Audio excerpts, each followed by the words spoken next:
Hi guys, Brain here, and welcome to another video. Today we're going to be talking about why there's so much misinformation in Dead by Daylight. You know, you guys, that I have been harping on this for quite some time. It's something that's kind of a pet peeve to me in specific, probably because my past as a teacher, that I really don't like the spread of misinformation in the Dead by Daylight community.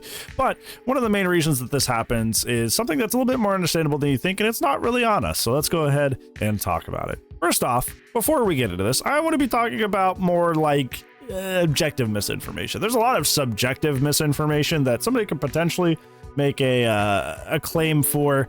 For example, the other night I saw in a Twitch chat that somebody was claiming that Clown was a top 5 killer in the game because they were an exceptional tunneler. In general, I think it's kind of weird. I've kind of noticed out there that like the Dead by Daylight community really like wants to rate characters higher than they are based on their tunneling ability, which in some circumstances makes sense, like Pyramid Head, but like anyways, this is off topic. But point being, we're not talking about subjective takes like that. We're talking about like objective information, like not knowing what a perk does and spreading information about what a perk does, not knowing what a killer does, spreading information about what a killer does.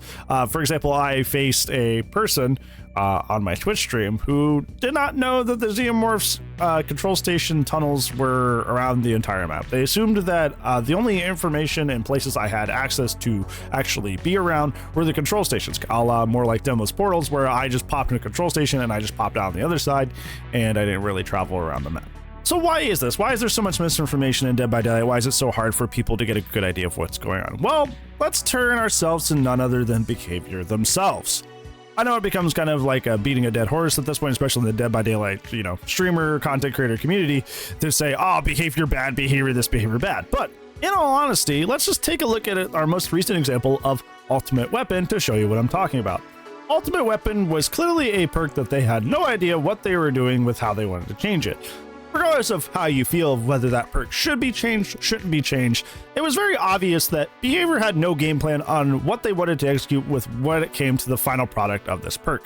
The initial issues with Ultimate Weapon, at least according to some people, was that it was a very, very strong info perk that happened with very, very little input. Something, you know, comparable on the Survivor side, like a Life or something. Like all you did was vault a window, and now the chase is super long.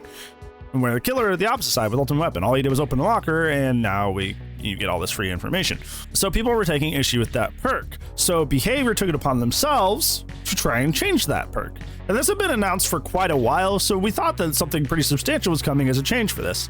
But however, once the update finally came through, the very, very infamous Unreal 5 update that it still has borked the game. There are still issues lying in the game having to do with this update that is just a gameplay performance problem, but that's another video.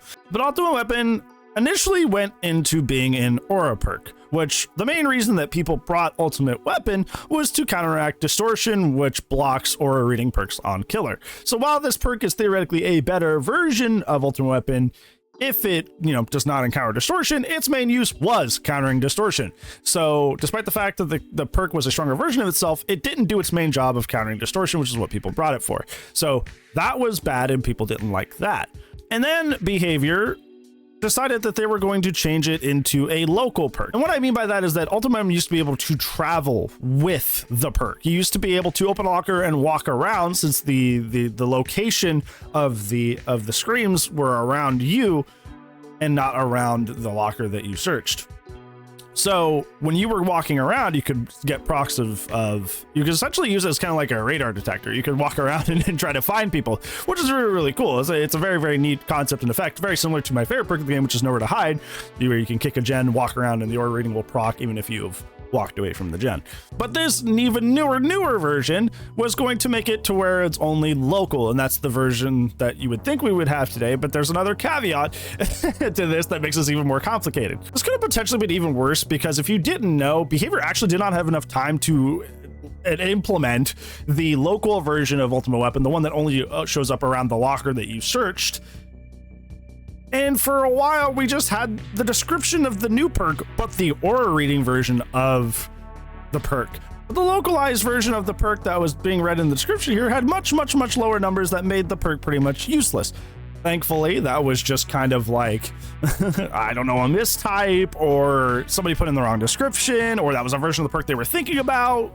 But somehow that text made it into the game and was overlapping the text of the aura version of the perk the entire time that was there, even though it was a short period. now finally we are at the localized version of the perk, which is, you know, operating on all cylinders.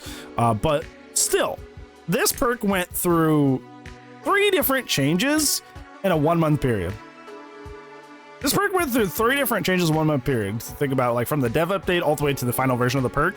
This perk went through 3 changes very rapidly, very suddenly, and potentially 4 if that, you know, the localized version of the perk that was weaker was like being seriously considered. There was 4 versions of this perk on the table potentially at one point in a very, very small period of time. So my question comes to you as a viewer, or somebody who plays the game, enjoys the game. How do you call what version of the perk is around if you're playing during this period? Imagine you take a break in the middle of this very, very chaotic period of Dead by Daylight. What version of Ultimate Weapon do you think you know? Do you think you know the good one that was before? Do you know the Aura one? Do you know the mistext one? Or do you know the current one? I don't know. So if you ask somebody what Ultimate Weapon does and they are not playing every day, they can give you 4 different answers during this small month period, because Behavior didn't know what they wanted the perk to do, and it went through so many different versions in such a short period that, like, I wouldn't rightfully not blame anybody for not knowing what this perk does. I think another great example of this, going away from Ultimate Weapon, is the does pain res hit through block gens? Because that is something that has just happened, been taken away, happened, been taken away, happened, been taken away over and over and over again, that some people are like, yes, it does. Some people are, no, it doesn't. Currently, it does not. Apparently, it's not supposed to be doing that ever. But the fact that that quote unquote bug has come back so often would make people think, oh yeah, well, pain res does hit through block gens, because it has done it so often, even though it's not intended. The TLDR of this is, if you've missed it, is that it's really hard to get a good idea of what's going on in Dead by Daylight because of bugs, and also because Behavior really doesn't have a solid idea of what they want to do with certain perks or ideas inside the game. And as a result, we get the trickle down of that misdirection, and then we get confused, and that falls on us. So then we start arguing amongst ourselves about all these things, when it's reality, it's coming down from the top. So we just got to keep that in mind when having our conversations, that it's not necessarily somebody being dumb or just ignorant. There's just so much going on with the game that's not stable, whether that be design direction or the bugginess of the game itself, that sometimes it's really hard to tell what's going on. So yeah, what do you think of today's video, friends? Thank you so much for watching, but I do upload daily, so I will see you tomorrow. If I did not, I will see you when I see you. Goodbye.